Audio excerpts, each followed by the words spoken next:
Dans le paysage médiatique français, où les lumières se crues des plateaux télévisés illuminent souvent les visages familiers, Harry Roselmack a toujours incarné une élégance sereine et une retenue exemplaire.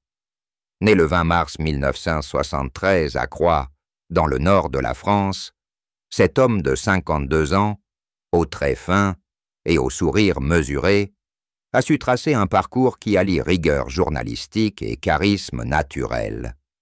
Fils d'un père martiniquais et d'une mère française, il grandit dans un environnement modeste, où les valeurs de travail et d'éducation priment sur les apparences. Dès ses études en droit et en sciences politiques à l'université Lille 2, Harry se destine à un métier qui lui permettrait de donner voix aux invisibles, loin des paillettes superficielles. Entré à l'AFP en 1996, comme pigiste, il gravit les échelons avec une détermination tranquille. Reportages sur les banlieues, enquêtes sociales, contributions à divers journaux régionaux. C'est en 2006 que son visage devient emblématique, lorsqu'il est choisi pour présenter le journal de 20 heures sur TF1, devenant ainsi le premier journaliste noir à occuper ce poste prestigieux. Cette nomination n'est pas sans controverse. Elle soulève des débats sur la diversité dans les médias. Mais Harry, fidèle à sa ligne, répond par des reportages incisifs et une présence apaisée qui conquiert le public. Son passage au GT, qui dure jusqu'en 2011, le propulse au rang de figure respectée. Il y démontre une maîtrise des sujets complexes, de l'économie aux conflits internationaux, avec une diction fluide et un regard qui semble toujours scruter au-delà des mots. Puis vient l'étape de 7 à 8, le magazine dominical de TF1 qu'il anime depuis 2012. Ce programme, consacré aux destins ordinaires et extraordinaires des Français, reflète son engagement. Portraits intimes de personnes en marge, exploration des fractures sociales, sans jamais verser dans le sensationnalisme. Harry excelle, alternant entre empathie et objectivité, sa voix grave et posée servant de fil conducteur à des histoires qui touchent l'âme collective. Parallèlement, il se lance dans la production de documentaires, comme Fractures en 2017, où il aborde les tensions raciales en France, un thème qui lui est personnel sans jamais devenir autobiographique. À 52 ans, avec une filmographie en expansion et une réputation d'intégrité, Harry Roselmack n'est pas seulement un animateur. Il est un narrateur de l'humain, un homme dont la carrière semble aussi stable que son allure impeccable. Pourtant, derrière cette façade professionnelle irréprochable, une vie privée jalousement gardée s'est tissée au fil des ans. Marié en 2001 à Chrislène, une aide-soignante originaire de Martinique, Harry construit un foyer solide, orné de 3 enfants, Omaya, Yanaël et Leroy. Leur union, discrète et harmonieuse en apparence, incarne l'idéal du couple uni face aux exigences du métier. Des photos rares, partagées lors d'événements familiaux, montrent un Harry attendri, entouré de ses proches, loin des caméras. Chrislène, avec sa force tranquille et son engagement professionnel dans le soin aux autres, complète idéalement l'image d'un équilibre retrouvé après les sacrifices du journalisme. Ensemble, ils naviguent entre les tempêtes médiatiques, rumeurs, absences prolongées pour tournage, avec une discrétion qui force l'admiration. Les fans, ces fidèles de 7 à 8, le voient comme un modèle, père exemplaire, époux dévoué, incarnation d'une masculinité sereine et responsable. C'est cette aura de stabilité qui rend d'autant plus saisissante la nouvelle qui circule depuis quelques semaines. Des proches, restés anonymes, confirment que le divorce, officialisé en 2023 après une séparation effective en 2017, s'est mue en un chapitre inattendu. Harry, disent-ils, a tourné la page et entamé une relation nouvelle, avec une femme plus jeune, dont l'identité reste floue, mais dont la présence discrète ébranle les certitudes des admirateurs. Cette révélation, murmurée d'abord dans les cercles intimes, éclate au grand jour comme un flash inattendu, interrogeant l'image d'un homme dont la vie privée semblait aussi lisse que ses directs télévisés. L'histoire d'Harry et Chryslaine commence comme un roman discret, loin des feux de la rampe. En 2001, alors que Harry, encore jeune reporter fraîchement diplômé, sillonne les rédactions parisiennes en quête de sa place, il rencontre Chryslaine lors d'une soirée amicale organisée par des amis communs. Elle, aide-soignante dans un hôpital de la région parisienne, incarne une simplicité rayonnante. Originaire de Martinique, elle porte en elle la chaleur des îles et une résilience forgée par un parcours d'immigrés. Leur alchimie est immédiate, faite de conversations profondes sur la famille, les racines et les rêves modestes. Harry, déjà marqué par ses origines métisses, trouve en elle un écho complice. Chryslaine, avec son accent chantant et son sens pratique, apporte à sa vie une encre quotidienne. Ils se marient la même année, dans une cérémonie intime à Paris, entourés de proches et sans un mot pour la presse. Ce choix de discrétion définit leur union. Pas de couverture people, pas d'interview conjugale, seulement des apparitions fugaces lors de galas où Harry, costume impeccable, tient la main de sa femme avec une tendresse évidente. Les premières années sont idylliques, rythmées par les naissances de leurs enfants. Omaya arrive en 2007, apportant une joie bruyante dans leur appartement du 14e arrondissement. Harry, alors en pleine ascension à TF1, ajuste ses horaires pour être présent au premier pas. Chryslaine, reprenant son travail postpartum avec une énergie inépuisable, gère le foyer comme un orchestre bien huilé. Suivent Yanaël en 2008 et Leroy en 2010, complétant une fratrie unie où les rires fusent lors des dîners dominicaux. Des proches se souviennent de ces moments.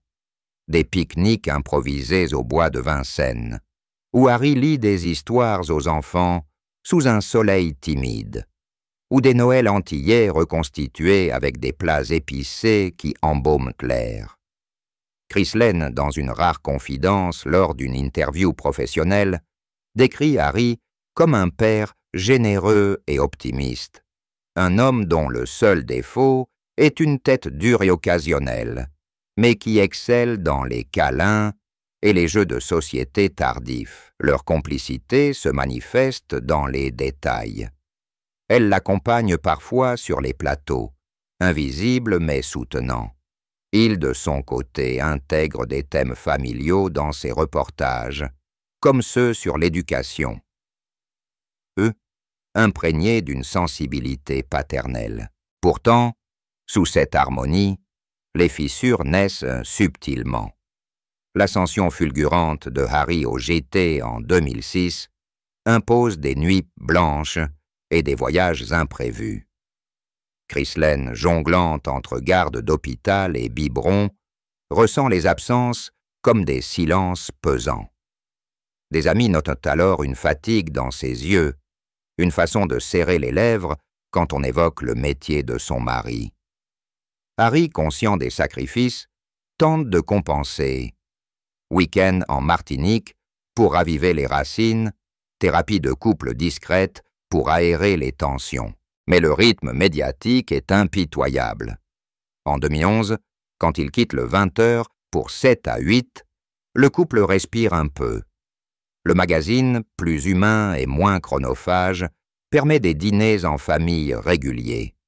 Chryslaine apparaît même dans un petit rôle de son documentaire « Fracture », un clin d'œil affectueux à leur complicité créative.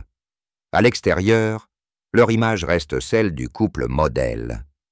Lors du Festival de Cannes en 2017, ils posent complices sur le tapis rouge, lui en smoking noir, elle en robe fluide soulignant sa silhouette athlétique. Les fans, captivés par cette élégance partagée, les voient comme un rempart contre les ragots hollywoodiens. Cette période marque aussi l'émergence de Harris comme figure publique plus vulnérable. Ses reportages sur le racisme, inspirés par ses propres expériences, comme l'incident d'un restaurant parisien refusant de le servir en 2009, résonnent avec la force tranquille de Chris Lane, qui le soutient dans ses doutes. Elle, qui a connu les préjugés en tant qu'infirmière antillaise, devient sa confidente première. Ensemble, ils éduquent leurs enfants dans un mélange de cultures. Contes créoles le soir, visites au Louvre les dimanches. Mais les murmures commencent. Des absences prolongées pour documentaires, des soirées networking où Harry rentre tard. Chris Lane, dans son métier exigeant, accumule la fatigue. Harry, sous pression constante, se replie parfois dans le silence. Des proches observent alors une distance croissante, non pas conflictuelle, mais comme un lent éloignement des âmes. En janvier 2017, le tournant arrive, une décision mutuelle de vivre séparément, sans fanfare, pour préserver l'essentiel. Les enfants et le respect. Pendant 5 ans, ils maintiennent les apparences, coparentant avec efficacité, évitant les regards indiscrets. C'est cette longévité feinte qui rendra l'annonce de 2022 si brutale, comme un voile levé sur une intimité longtemps protégée. La révélation de janvier 2017 n'est pas un coup de tonnerre, mais un orage qui gronde depuis des mois. Harry et Chris Lane, après des années de complicité forgée dans l'adversité, sentent leur lien se distendre comme un fil usé par les frictions quotidiennes. Les enfants, encore jeunes, Omaya a 10 ans, Yanaël a 9, Leroy a 7, perçoivent que les silences prolongés au repas, les regards qui s'évientent lors des discussions sur l'avenir. Chris Lane, épuisé par ses nuits d'hôpital et les responsabilités parentales, exprime un besoin de respiration. Harry, immergé dans la préparation de 7 à 8, avoue une fatigue existentielle, celle d'un homme qui scrute les drames d'autrui sans toujours savoir réparer les siens. Ils optent pour une thérapie, des sessions confidentielles où des mots non dits émergent. L'égoïsme des carrières ambitieuses, les déceptions accumulées comme des bagages trop lourds. Nous avons abîmé notre amour par négligence, non par malveillance, confiera plus tard Harry dans une rare confidence, soulignant comment les petites trahisons, une promesse non tenue, un appel manqué, ont érodé la flamme incalée. La décision de séparation est prise dans la douleur, mais avec une maturité remarquable. Ils choisissent de ne pas divorcer immédiatement, priorisant la stabilité des enfants. Harry déménage discrètement dans un appartement voisin, à 2 pas de leur foyer parisien, pour maintenir les routines scolaires et les matchs de foot de Leroy. Chris Lane garde la maison familiale, transformant les week-ends en parents solos, en moments de renforcement des liens mère-enfant. Des proches, touchés par cette discrétion, décrivent des scènes poignantes. Harry déposant des fleurs devant la porte sans entrer, ou Chris Lane envoyant des photos drôles des petits pour briser la glace. Cette cohabitation voilée dure 5 ans, un choix stratégique pour éviter les traumatismes. Pendant ce temps, Harry canalise son énergie dans son travail. Les numéros de 7 à 8 de cette période, comme celui sur les familles monoparentales en 2018, portent une empreinte personnelle, une empathie accrue pour les solitudes invisibles. Chris Lane, de son côté, se recentre sur sa carrière, obtenant une promotion à l'hôpital et s'impliquant dans des associations pour infirmières immigrées. À l'extérieur, rien ne filtre. Lors d'événements publics, Harry apparaît seul, expliquant l'absence de Chris Lane par des contraintes professionnelles. La presse People, respectueuse ou distraite, n'insiste pas. Les fans, accrochés à son image d'époux modèle, spéculent vaguement sur une période chargée. Cette opacité est un bouclier, mais aussi une prison. Harry confie plus tard avoir ressenti une solitude amplifiée, celle d'un homme public privé de son ancre. Les enfants, sensibles, posent des questions timides. Les parents répondent avec honnêteté mesurée, insistant sur l'amour persistant malgré la distance. En 2020, la pandémie accentue les tensions. Confinement séparé, mais appels vidéo constants pour les devoirs en ligne. C'est dans cette bulle forcée que germe l'idée d'officialiser. Protéger les enfants d'un secret trop lourd, leur permettre de grandir sans ombre. Chris Lane, forte de sa résilience antillaise, initie le mouvement. Harry, philosophe dans l'âme, accepte, voyant dans la transparence une libération. L'annonce tombe le 2 juillet 2022, un samedi d'été, où Paris bourdonne de chaleur. C'est Chris Lane qui brise le silence sur Instagram avec un message poignant qui circule comme une traînée de poudre. J'ai vécu de belles années auprès de l'homme de ma vie, mais la vie en a décidé autrement. Aujourd'hui, je vous annonce ma séparation avec mon mari Harry Roselmack, écrit-elle, les mots empreints d'une gratitude élégante. Elle remercie pour les enfants, nos joyaux, et pour les souvenirs qui persistent. La nouvelle frappe comme un choc. Les réseaux s'enflamment de messages de soutien. Les collègues de TF1 expriment leur stupeur discrète. Harry suit le pas le lendemain, publiant un texte introspectif. Comme beaucoup de choses en ce monde, l'amour naît, évolue, meurt parfois. La nôtre a connu un tournant en janvier 2017. Il évoque l'égoïsme et les déceptions qui ont usé leur union sans violence, mais avec une honnêteté crue. Un lien profond d'affection et de respect m'unit toujours à Chris Lane, ajoute-t-il, soulignant les qualités qu'il admire encore. Sa force, ses manies attachantes. Il remercie la presse pour sa retenue passée et implore la bienveillance pour leurs enfants, notre plus grande crainte étant qu'ils souffrent de cette exposition. Cette double publication, synchronisée mais indépendante, révèle une rupture gérée avec dignité.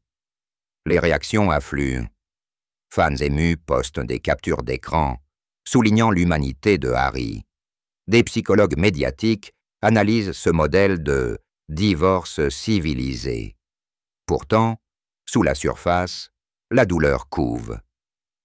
Chris Lane, dans les semaines suivantes, se confie à des amis sur les nuits blanches post-annonce.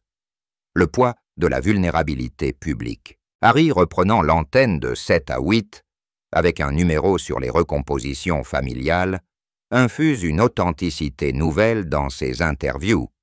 Leur coparentalité, testée par cette transparence, se renforce. Échanges fluides sur les bulletins scolaires, vacances partagées en Martinique pour ancrer les enfants dans leurs racines. Mais le vide s'installe, un espace où le couple absent laisse place à des questionnements intimes. C'est dans ce creux que les murmures d'une vie nouvelle commencent à poindre, discrets comme un souffle d'été. L'été 2022, marqué par la canicule et les géos de Paris en vue, voit l'image d'Harry Roselmack se fissurer publiquement pour la première fois. L'annonce du divorce, loin d'être un scandale tabloïd, devient un événement culturel en soi, un miroir tendu aux Français sur la fragilité des unions durables. Les réseaux sociaux, habitués aux ruptures fulgurantes de stars éphémères, s'arrêtent sur ce couple discret dont l'histoire semblait intouchable. Des milliers de commentaires affluent sous les posts d'Instagram. « Harry, vous étiez notre idéal », écrit une abonnée fidèle. « La vie est imprévisible, courage à vous 5 », répond une autre. Les médias traditionnels, prudents, relaient l'information sans spéculer, mais les forums en ligne bruissent de théories. Pression professionnelle, éloignement géographique dû au tournage. Harry, dans un silence post-annonce, laisse les mots parler d'eux-mêmes, se concentrant sur un numéro spécial de 7 à 8, consacré aux familles recomposées. L'émission, diffusée fin juillet, atteint des audiences records, avec des témoignages qui font écho à sa propre trajectoire.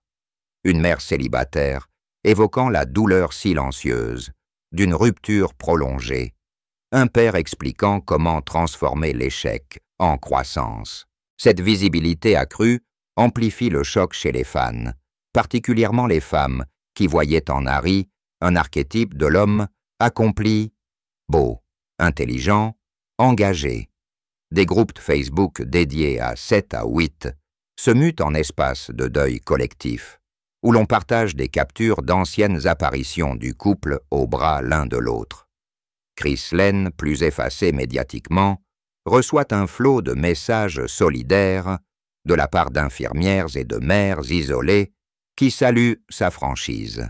Le duo, malgré la séparation, incarne une leçon. L'amour n'est pas éternel, mais le respect peut l'être. Des sociologues invités sur France Inter analysent ce phénomène. Dans une ère de transparence forcée par les réseaux, la retenue de Harry et Chris Lane force l'admiration, contrastant avec les divorces spectaculaires d'autres figures publiques. Pourtant, l'absence de détails, pas de blâme mutuel, pas de révélations croustillantes, attise la curiosité. Qu'est-ce qui a vraiment brisé ce duo si complice? Au cœur de cette effervescence, Harry navigue avec stoïcisme.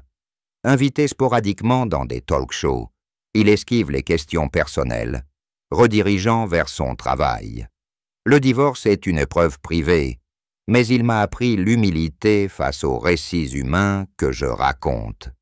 Ses enfants, protégés par cette discrétion, traversent la période avec une résilience notable.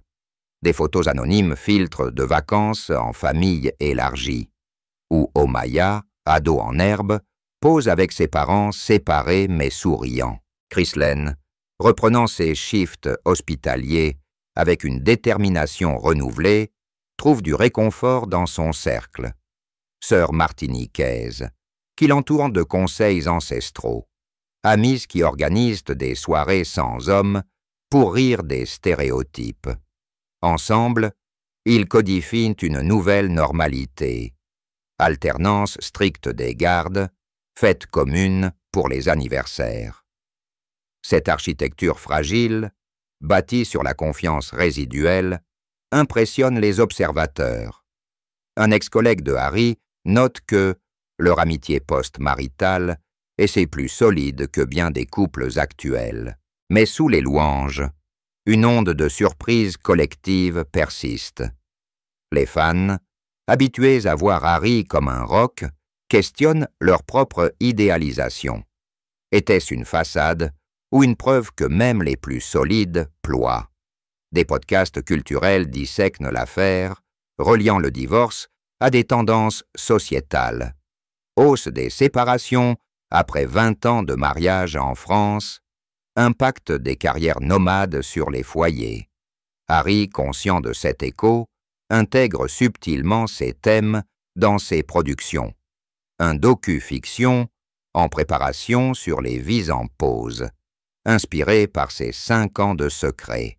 L'annonce, en somme, n'est pas une fin, mais un pivot. Elle humanise Harry, le rendant plus proche, plus relatable.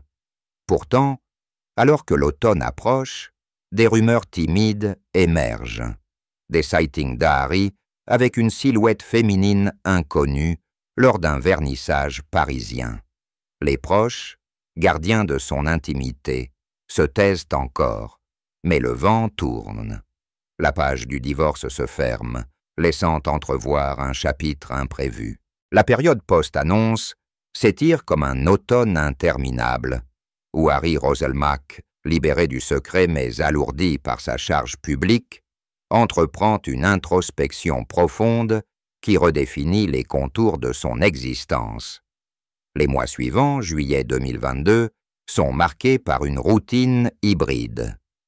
Les matins dédiés aux répétitions de 7 à 8, les après-midi aux échanges avec Ghislaine sur les emplois du temps des enfants, et les soirées solitaires dans son appartement minimaliste du Marais, où les livres de philosophie, de Camus à Senghor, deviennent des compagnons silencieux. Harry, habitué à décrypter les vies d'autrui, se retrouve face à la sienne. Un miroir impitoyable qui reflète non seulement l'échec conjugal, mais aussi les victoires. 3 enfants épanouis, une carrière florissante, une résilience forgée dans l'adversité raciale et professionnelle. Des amis proches, lors de dîners confidentiels autour de vins bordelais, le voient pour la première fois vulnérable. « J'ai cru que l'amour était une ligne droite, mais c'est un fleuve aux méandres imprévisibles », confie-t-il un soir, la voix teintée d'une mélancolie rare. Ces échanges, loin des caméras, tissent un filet de soutien. Un producteur historique qui l'invite à des retraites créatives en Provence. Une sœur qui l'emmène marcher sur les plages normandes pour exorciser les regrets.